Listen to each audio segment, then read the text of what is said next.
Tuan pun telah mengetahui pemuda Indonesia setia mati untuk kemerdekaannya.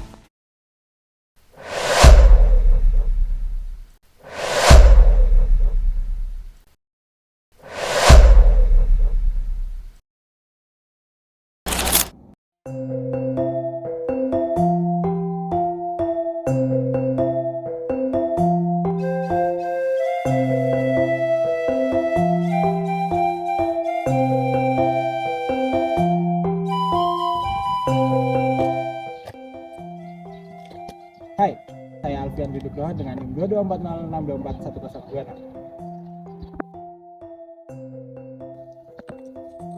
Halo, kenalin aku Nahel Ma'aliaki dengan NIM 22406244031. Halo, aku Adistra Septania Udaga Putri dengan NIM 22406241048. Hai, nama aku Rika Ramadhani, NIM aku 224062444032. Halo, gue Amir. NIM gue 2240624025. Di sini gue sebagai kameramen. Kalian tahu gak sih, pada abad ke-20, Indonesia sudah mulai memasuki masa pergerakan nasional loh. Wah, apa iya, Abis? Iya, Rik, karena pada saat itu masyarakat Indonesia belum merasakan manisnya kesejahteraan. Makanya, masyarakat Indonesia butuh gerakan untuk mensejahterakan mereka dan lepas dari kolonial. Nah, kemudian barulah didirikan organisasi pergerakan sebagai respon masyarakat terhadap hal tersebut. Kira-kira apa saja ya, Rik? Oh iya, Abis, aku baru ingat. Pada masa itu didirikan organisasi Budi Utomo. Nah, organisasi ini didirikan di bidang sosial dan juga pendidikan. Nah, Budi Utomo sendiri memiliki peran penting bagi pergerakan nasional di Indonesia. Nah, untuk lebih lanjutnya, mari teman-teman kita simak video berikut ini.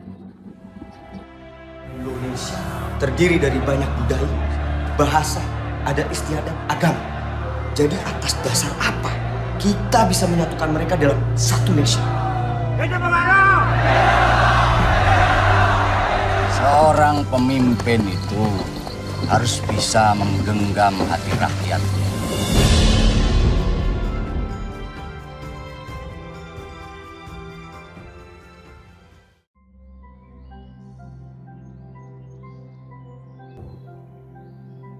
Hai, aku Nahel. Aku akan menjelaskan tentang latar belakang berdirinya Budi Utomo. Budi Utomo didirikan karena ada keresahan dari Dr. Wahidin mengenai pendidikan dan kesejahteraan masyarakat Indonesia. Sebelum membentuk Budi Utomo, Dr. Wahidin membentuk lembaga penghimpun dana pendidikan yang bernama Studiefund. Lembaga tersebut awalnya mendapat penolakan dari kaum priai, namun diterima baik oleh para mahasiswa setia. Nah, mulai saat itu, embrio Budi Utomo pun tercipta.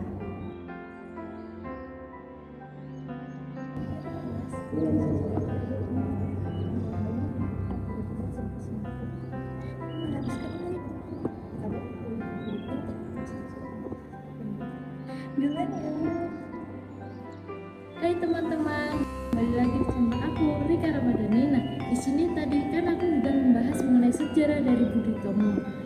Budi Utomo didirikan pada tanggal 20 Mei 1908. Organisasi ini dicetuskan oleh seorang dokter yang berasal dari Jogja. Dokter ini bernama Dr. Wahidin Sudirohusodo. Nah, pada masa itu beliau merasa prihatin terhadap pendidikan yang ada di Indonesia.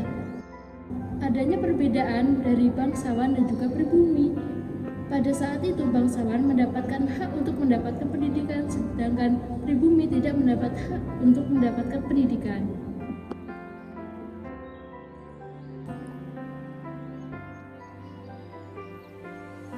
Sebelumnya kita udah bahas nih mengenai latar belakang dari berdirinya organisasi Budi Utomo. Selanjutnya kita akan membahas mengenai tokoh pelopor dari pendiri organisasi Budi Utomo. Yang pertama adalah Dr. Wahidin Sudirohusodo. Beliau lahir di Melati pada tanggal 7 Januari 1852. Beliau mengenyam pendidikan di ILS dan Stovia. Beliau juga merupakan tokoh pelopor dari pemikiran mengenai pendidikan dan kebangsaan. Pemikiran Dr. Wahidin ini juga didukung latar belakang keluarganya yang merupakan seorang terpandang di bidang pendidikan dan kebangsaan. Dr. Wahidin sendiri memulai gerakannya pada tahun 1895 dengan menerbitkan majalah Retno Dumilah dan Guru Desa. Dr. Wahidin sendiri wafat pada tanggal 26 Mei 1917 dan dimakamkan di Yogyakarta.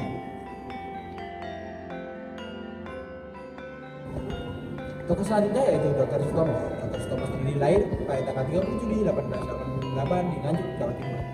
Beliau juga punya pendidikan kedokteran di Stovia. Beliau juga merupakan salah satu tokoh yang hadir pada pertemuan yang digelar oleh Dr. Wahidin Sudirosodo di Stovia. Beliau bersama Dr. Wahidin menjadi dua tokoh pelopor dari berdirinya organisasi Budi Utomo. Organisasi Budi Utomo mengalami perkembangan secara bertahap dimulai sejak didirikannya pada tahun 1908. Budi Utomo pada awalnya berfokus pada upaya peningkatan pendidikan masyarakat yang ada di Jawa dan Madura. Namun, seiring berjalannya waktu, Budi Utomo mulai merambah ke dunia politik sejak diadakannya Kongres Budi Utomo di Solo. Budi Utomo mengusulkan Dewan Perwakilan Rakyat atau Volksraad agar diisi oleh sebagian besar rakyat Indonesia. Pemerintah Hindia Belanda mengabulkan usulan tersebut dan menetapkan adanya Volksraad yang terdiri dari 15 orang pribumi. Hal ini bertujuan agar aspirasi rakyat Indonesia dapat disampaikan kepada pemerintah pusat. Dalam pelaksanaannya, anggota Volksraad masih ragu-ragu dan kurang berani untuk mengutarakan aspirasi mengenai nasib dari rakyat Indonesia sendiri. Perkembangan Budi Utomo mulai mengalami kemunduran pada saat munculnya permasalahan dalam organisasi Budi Utomo.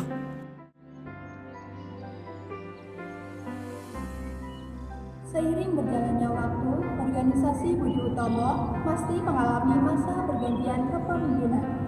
Sejak dipimpin oleh Raden Adipati Tirtakusumo, banyak anggota baru yang berasal dari bangsawan dan juga pejabat. Sehingga banyak mahasiswa yang memutuskan keluar dari organisasi tersebut. Sangat disayangkan bukan? Padahal organisasi Budi Utomo ini bergerak pada bidang pendidikan dan juga sosial. Namun lambat laun bergeser ke bidang politik. Kemudian pemerintah kolonial juga mengeluarkan kebijakan politik yang akhirnya merendahkan kewibawaan dari Budi Utomo. Ditambah dengan adanya perpecahan antara kelompok moderat dan juga radikal. Jadi, Budi Utomo ini juga kurang adanya dukungan massa, sehingga pada tahun 1935 Budi Utomo resmi dibubarkan.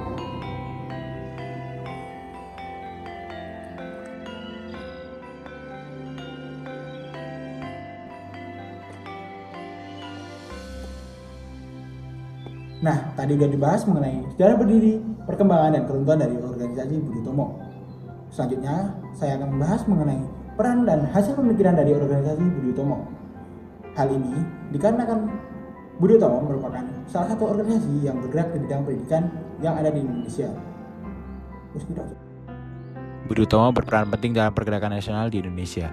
Bentuk perjuangan bangsa Indonesia tidak hanya secara fisik, namun juga menyelipkan rasa nasionalis pada bidang pendidikan. Dalam perkembangannya, Budi Utomo menerapkan pendidikan yang ditujukan untuk meningkatkan kapabilitas masyarakat Indonesia melalui pengajaran, kebudayaan, dan menjunjung tinggi rasa kemanusiaan.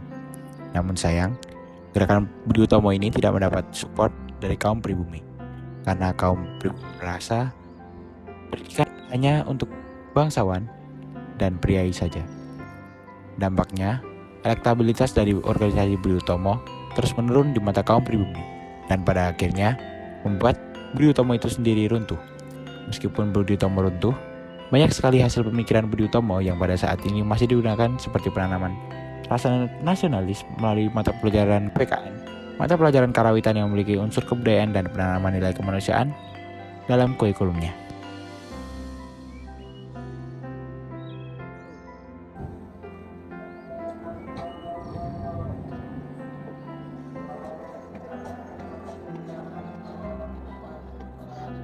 Tadi adalah sedikit banyak penjelasan mengenai organisasi Budi Utomo.